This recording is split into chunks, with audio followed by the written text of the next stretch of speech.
Page 183. How to win friends and influence people. Part 4. Principle 12. Throw down a challenge. In a nutshell, win people to your way of thinking. Principle 1.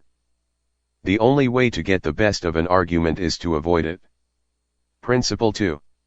Show respect for the other person's opinions. Never say, "You're wrong." Principle 3. If you are wrong, admit it quickly and emphatically. Principle 4.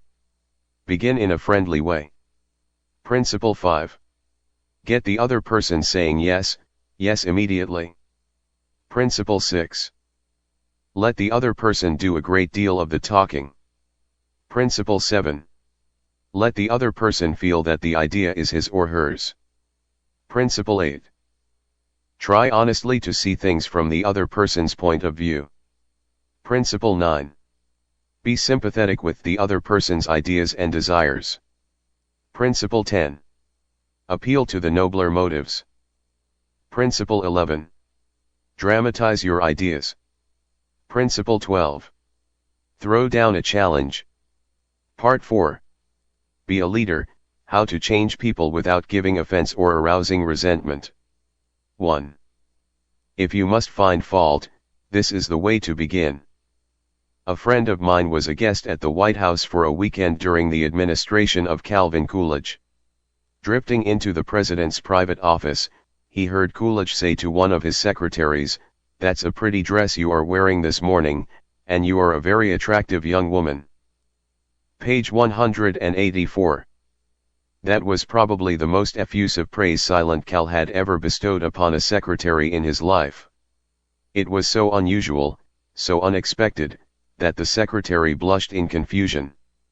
Then Coolidge said, "Now, don't get stuck up. I just said that to make you feel good. From now on, I wish you would be a little bit more careful with your punctuation." His method was probably a bit obvious, but the psychology was superb. It is always easier to listen to unpleasant things after we have heard some praise of our good points. A barber lathers a man before he shaves him, and that is precisely what McKinley did back in 1896, when he was running for president. One of the prominent Republicans of that day had written a campaign speech that he felt was just a trifle better than Cicero and Patrick Henry and Daniel Webster all rolled into one. With great glee, this chap read his immortal speech aloud to McKinley. The speech had its fine points, but it just wouldn't do. It would have raised a tornado of criticism. McKinley didn't want to hurt the man's feelings. He must not kill the man's splendid enthusiasm, and yet he had to say no. Note how adroitly he did it. "My friend, that is a splendid speech, a magnificent speech," McKinley said. "No one could have prepared a better one. There are many occasions on which it would be precisely the right thing to say, but is it quite suitable to this particular occasion? Sound and sober as it is from your standpoint, I must consider its effect from the party's standpoint. Now you go home and write a speech along the lines I indicate, and send me a copy of it." He did just that. McKinley blue-penciled and helped him rewrite his second speech, and he became one of the effective speakers of the campaign. Here is the second most famous letter that Abraham Lincoln ever wrote. His most famous one was written to Mrs. Bixby, expressing his sorrow for the death of the 5 sons she had lost in battle. Page 185. Lincoln probably dashed this letter off in 5 minutes, yet it sold at public auction in 1926 for $12,000, and that, by the way, was more money than Lincoln was able to save during half a century of hard work. The letter was written to General Joseph Hooker on April 26, 1863, during the darkest period of the Civil War. For 18 months, Lincoln's generals had been leading the Union Army from one tragic defeat to another. Nothing but futile, stupid human butchery. The nation was appalled. Thousands of soldiers had deserted from the army, and the Republican members of the Senate had revolted and wanted to force Lincoln out of the White House. "We are now on the brink of destruction," Lincoln said. "It appears to me that even the Almighty is against us." I can hardly see a ray of hope. Such was the black sorrow and chaos out of which this letter came. I am printing the letter here because it shows how Lincoln tried to change an obstreperous general when the very fate of the nation could have depended upon the general's action. This is perhaps the sharpest letter Abe Lincoln wrote after he became president, yet you will note that he praised General Hooker before he spoke of his grave faults. Yes, they were grave faults, but Lincoln didn't call them that. Lincoln was more conservative, more diplomatic. Lincoln wrote, "There are some things in regard to which I am not quite satisfied with you." Talk about tact and diplomacy.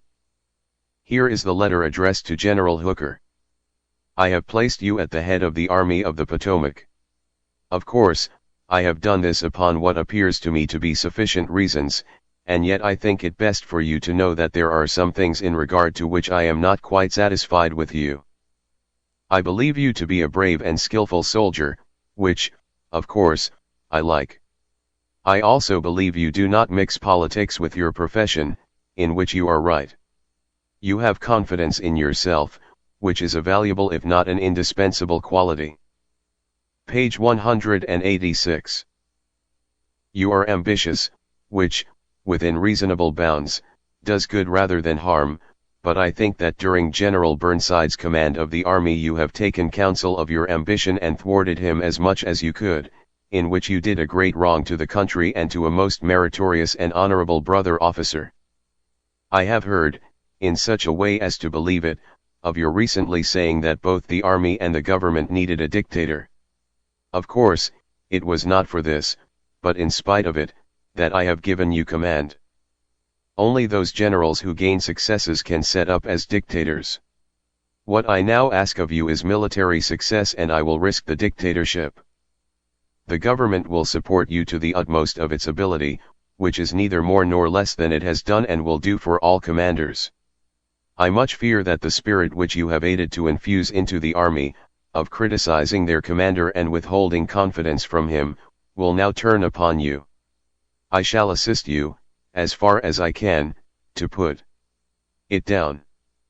Neither you nor Napoleon, if he were alive again, could get any good out of an army while such spirit prevails in it, and now beware of rashness. Beware of rashness, but with energy and sleepless vigilance go forward and give us victories.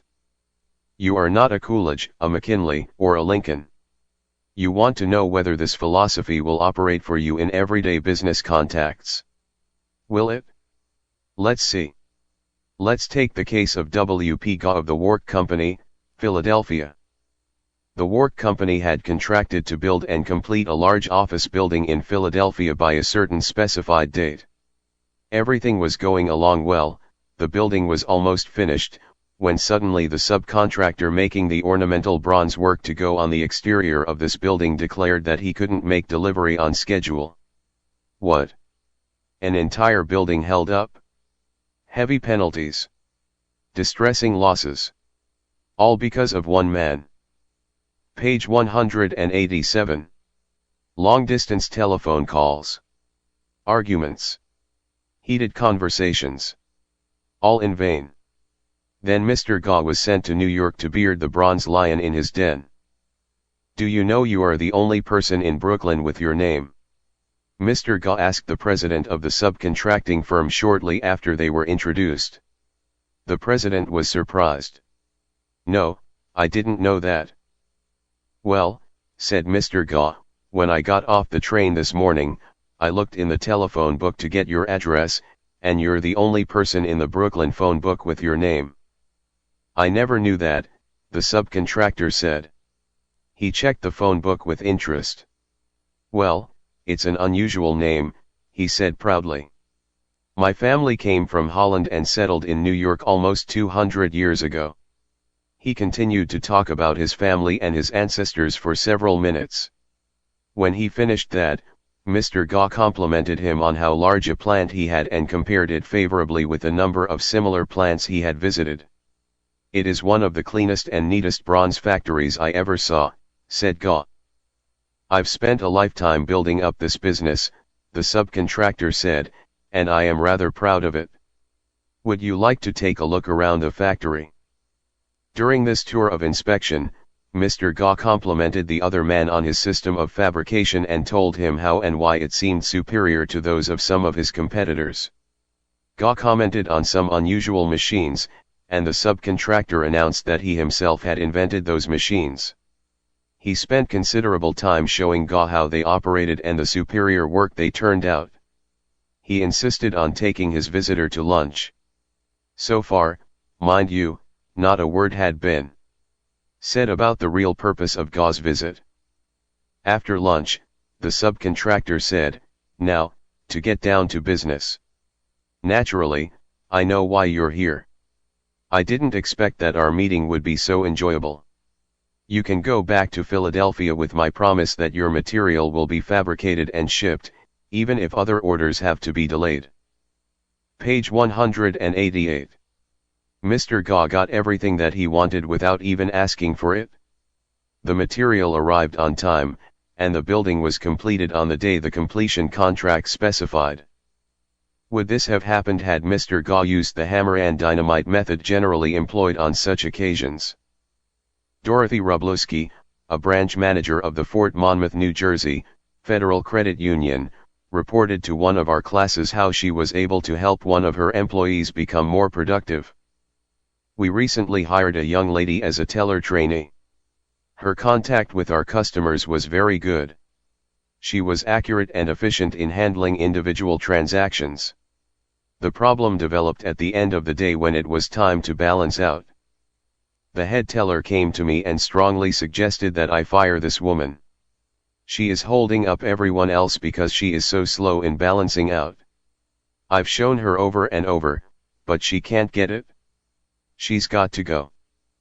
The next day I observed her working quickly and accurately when handling the normal everyday transactions, and she was very pleasant with our customers.